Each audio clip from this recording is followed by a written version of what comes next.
What's up, everyone? This is Tech Trooper 64, and today we're going to be talking about the PlayStation 4.5, or jokingly called among developers, the PlayStation 4K. Yeah, so this console is supposed to be a more powerful PlayStation 4 that is slightly more powerful, that has, the ability to output 4K as a resolution, can play 4K games, and all the other stuff like that. It'll be faster, it'll be stronger, and other things among those.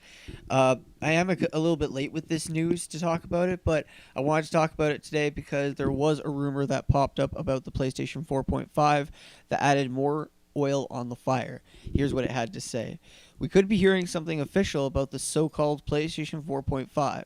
According to the Wall Street Journal, sources familiar with the matter say that the new console will be announced before the planned October release of PlayStation VR.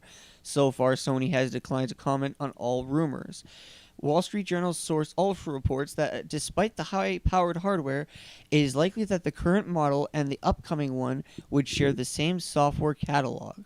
So what it's implying that all games that are playing on PS4 of now can still play on the new PS4, and the new PS4 can still play games on the old PS4. Now, what I'm assuming is going to happen is very similar to how a new 3DS and a 3DS with, for example, Hyrule Legends, or what's called Hyrule Warriors Legends for the 3DS.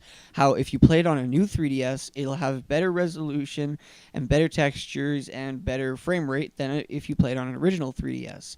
So just imagine playing games like that, that if you play any game that is for PS4 and you play it on the PS4.5, it'll play that game better than it could play on a regular PS4.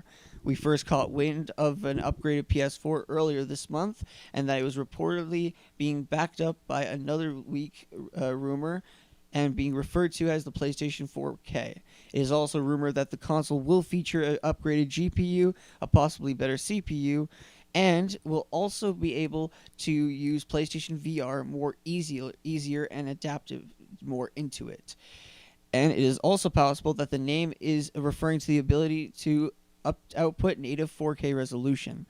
So yeah, another thing that's really worth noting is a video that I was watching on IGN about it, and how one of the people at IGN were saying that how the PlayStation VR, which again I didn't make a video about it because I was a little bit late on that, how the PlayStation VR has this processing unit box with it, and when you hook it up to your PS4, it'll have that processing unit box. Now, what the IGN editor kind of pointed out, saying that what if the new PS4.5 has that processor unit inside it already, so you don't have to have that little box attached to your PS4. Now, if that's the case, they could advertise this new PS4 to be like a powerful PS4 to be able to, play the PlayStation VR from the get-go and have no issues with it. I don't know. It's a little bit sketchy about this whole thing about the PlayStation 4.5. But one thing I'm really finding curious is that if it does come out this year, the PlayStation 4.5, it'll be interesting that if the NX, the Nintendo NX, comes out this year and they have to compete against each other, because they are technically mid-gen upgrades for their consoles. So yeah, I think it would be really interesting to see who would be more successful. Anyway, don't forget to rate, comment, favorite, and subscribe, and let me know in the comments down below what you think about the PlayStation 4.5. I'll see you guys next time. Peace.